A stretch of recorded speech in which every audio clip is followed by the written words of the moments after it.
මිනිස්සුන්ට පුළුවන් උදේ පාන්දර නැගිටපු ගමන් ගෙදර බොහොම අඩුයි.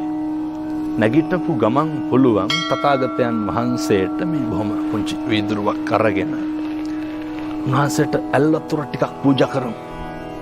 පින් සිද්ධ වෙනවනේ පින්නතුනේ. පින් සිද්ධ වෙන්නේ නැද්ද? පින් සිද්ධ වෙනවා.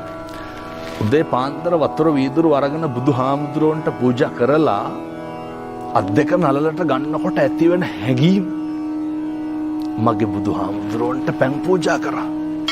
මේ ලෝකේ පෞද්ගලික වශයෙන් දන් දීලා ඉහළ මානිසංස ලබන්න පුළුවන් උත්තමයා මගේ තථාගත බුදුරජාණන් වහන්සේ. උදේ පාන්දර තථාගතයන් වහන්සේට පැන් ටික පූජා කරන ගෙදරක කලකෝලහල ඇති වෙන්න වෙලාවක් නැහැ. මේවා අපේ තාත්තලා කරන්න ඕන වැඩ. එතකොට තමයි දරුවෝ ඒවා බලන්නේ. එතකොට තමයි මේ ගෙදර පවුලේ තෘප්තිය රඳා පවතින්නේ. ඕක හෙට ඉඳන් කරන්න. ඕක කරන්න පුළුවන්.